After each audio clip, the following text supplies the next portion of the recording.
Ladies and gentlemen, boys and girls, and children of all ages, from Eric Lima Shenanigans of 1977, it's time for another episode of Virtually Purchased Acquisitions.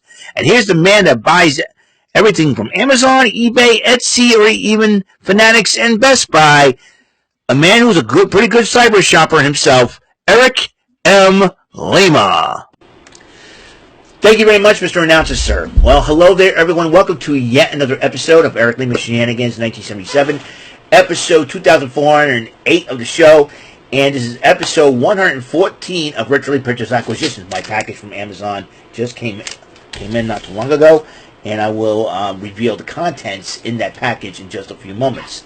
As you know, pop culture in Hollywood, as you know, the Grim Reaper never takes a day off, per se.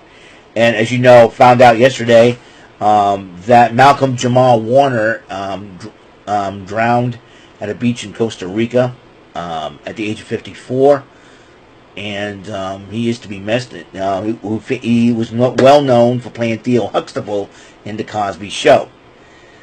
But unfortunately, a few moments ago, over an hour ago, I just found out that a pioneer of heavy metal has passed away.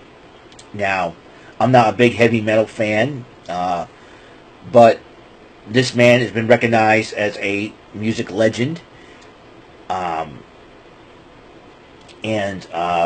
one of Britain's biggest rockers ever. And he also was a co-manager in the wrestling world with Captain Albano. He was a co-manager of the British Bulldogs, Davey Boy Smith and Dynamite Kid, when this gentleman helped Captain Lou Albano lead the Bulldogs to the Tag Team Championship at WrestleMania 2 against the former champs, the Dream Team of Greg and Hammer Valentine and Bruce the Bar Beefcake, always known as Bruce Beefcake. Also, he was a guest host on Monday Night Raw, along with his wife, Sharon, where he famously told Chris Masters to put a bra on, because he did the pop peck there. But he was one of the funniest dudes in his reality show, The Osbournes, a husband to Sharon, and a father to Kelly and Jack. Ozzy Osbourne has officially passed away at the age of 76. One of rock's biggest legends, and he is to be missed. His personality, his humor, and one of the funniest dudes ever. And always had a smile and that cackling laugh that he does. May you ride the crazy train into the afterlife. And rest in peace, Malcolm Jamal Warner and Ozzy Osbourne. So, I mean, music has taken a huge blow, and rock has taken a huge blow, and he will be missed. Ozzy Osbourne, at the age of 76. Rest in peace. And moment of silence for Mr. Ozzy Osbourne.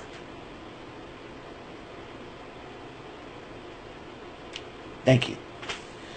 All right. Let's do this. Got my package here in, and I'm going to open it up right now.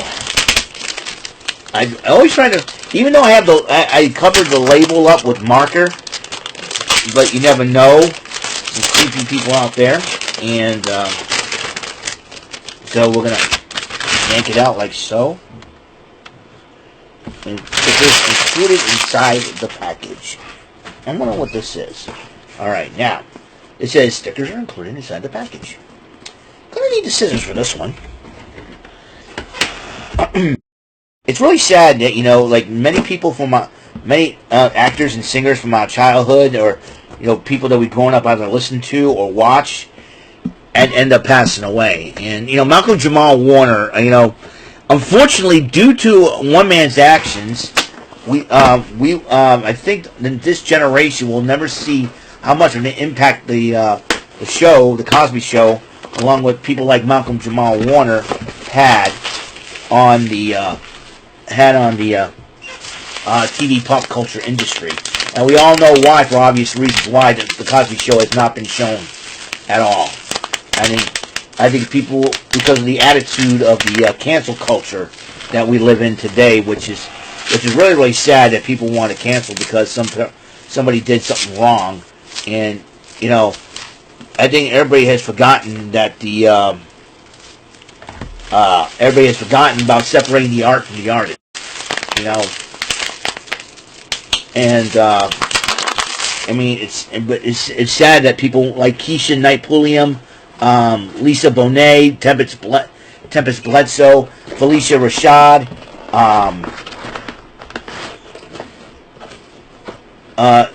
let's see who else. I think Gregory Owens was in that one. Sabrina LaBeouf won't be remembered as the great actors that they are. That won't be. I'm not saying won't be remembered. They should be remembered. They're still alive. But I'm saying they should be remembered, except for Malcolm Jamal Warner. Obviously, they should be remembered. What their impact on that show, on that sitcom, The Cosby Show, has done for TV's pop culture and TV culture for today. They'll never know because of actions of one man. And believe me, it's sad. You know, it's sad that people are into cancel culture. Let's cancel this person, cancel that person.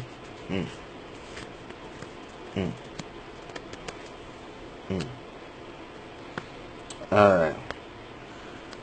So, yeah, just never remove the seal, but I'm keeping this because this game, yeah, my mind's still on the whole, you know, Malcolm Jamal Warner's death, and that's what kind of irks me a little bit. You know, I'm not saying, you know, I'm not defending Bill Cosby or anything like that.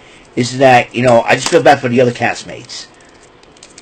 That, you know, and my heart, goes out to them, and during that whole ordeal, and I felt really bad. I really, really do, because this current generation won't realize the impact they have made,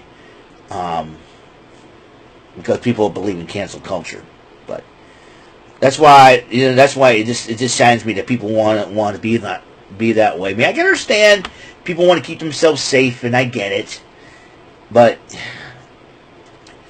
it's time to separate art from the artist, guys. That's all.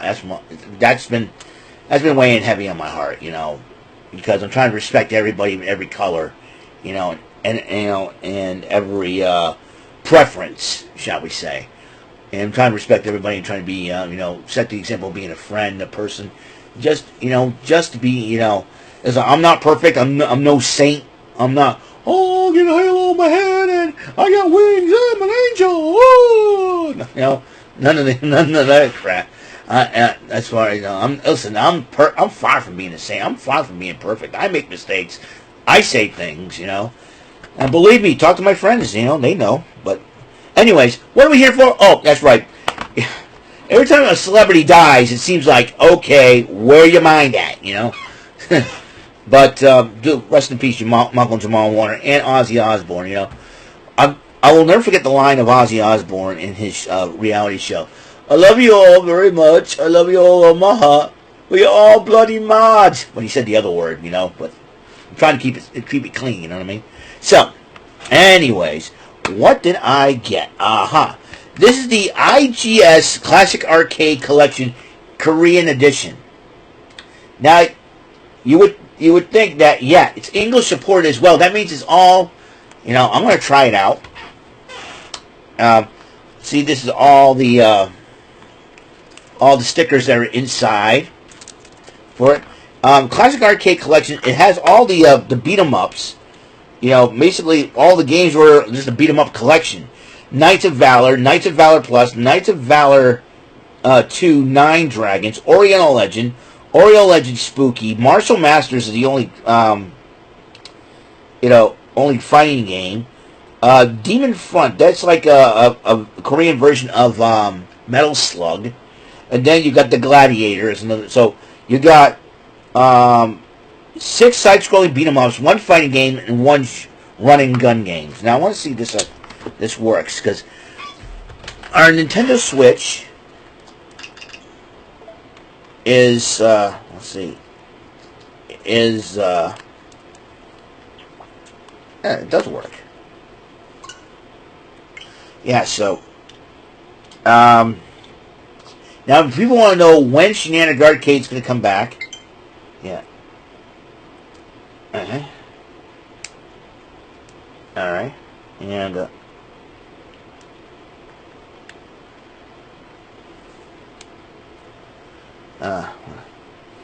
videos cannot be captured with the software. Unable to take a capture now. Oh. Still can't take pictures of it, though. Alright. Okay. Okay, and... Alright, here we go. Alright. I want to make sure it still works here. Alright, okay. I want to make sure it still works. And just, you know. So that's, they have the Classic Arcade Collection. The IGS Classic Arcade Collection. Let me just shut this off. And put it back. I will bring back Shenanigans Arcade. I promise you that. Including you, Godfather Dom. I know you asked me last night, when it will happen. So, I bought this. It still works. That means if you buy any foreign games for the Nintendo Switch, it will be playable if your Nintendo Switch is region-free. My Nintendo Switch is region-free. That's really the cool thing about it. So, yep, like I said, Knights of Valor Plus, Knights of Valor 2, 9 Dragons, Oriental Legend, Spooky, Martial Masters, Demon Front, and the Gladiator. 9 of the games, like I said, 6 of them are side-scrolling beat-em-ups. One's a fighting game, and the other one is a run-and-gun like Metal Slug. So, there it is, once again.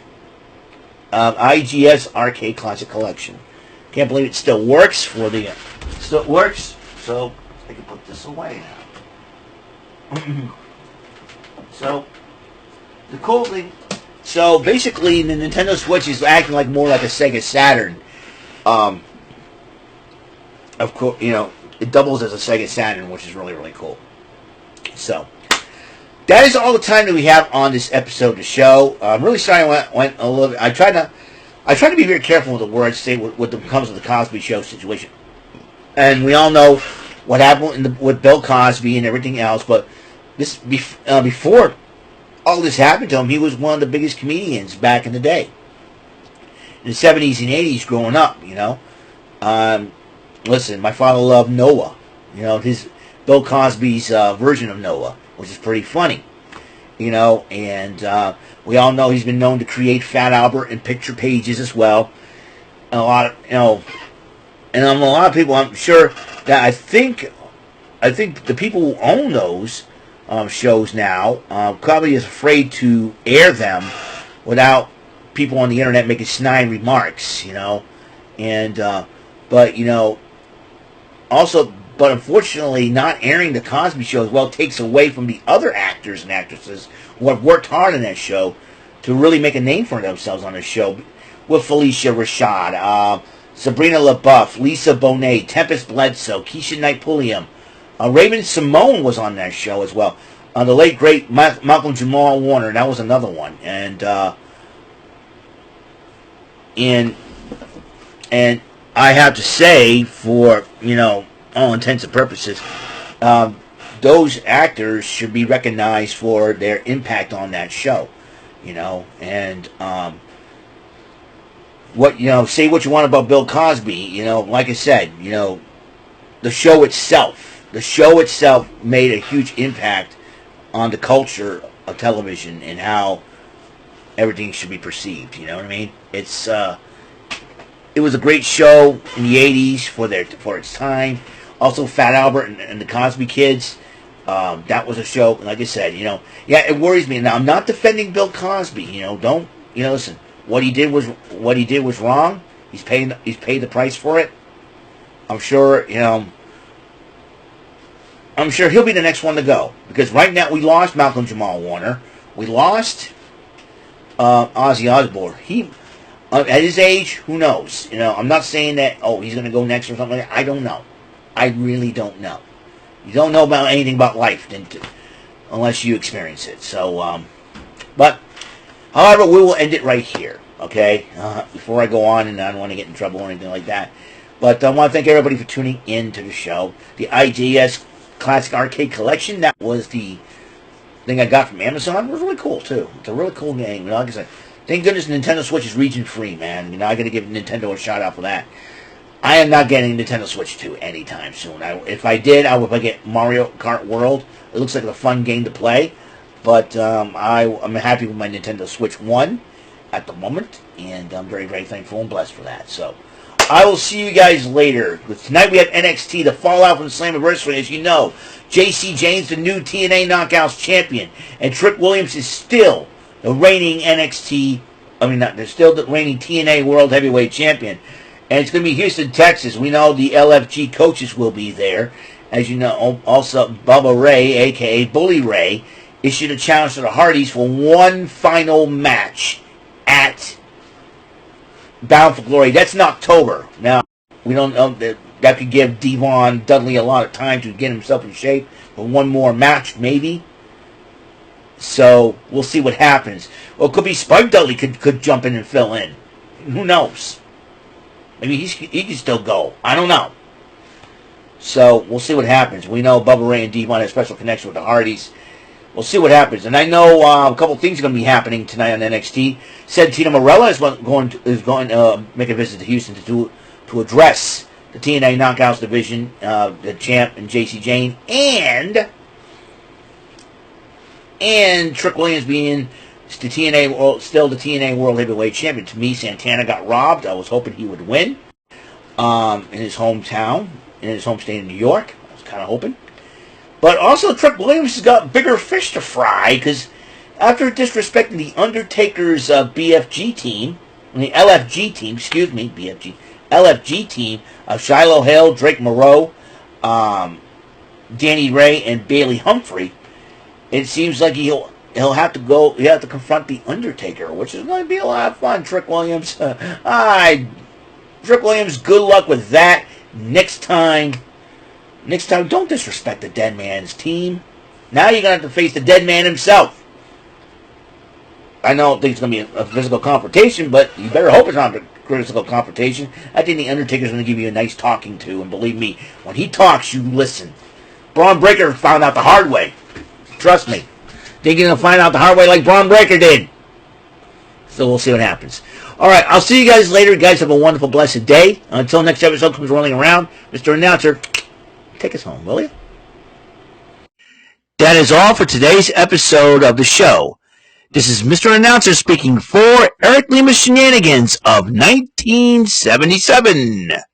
A Big Beefy E and do it for Bob Saget production, and in association with a Raving Bull for 3000 Telepictures and Distribution.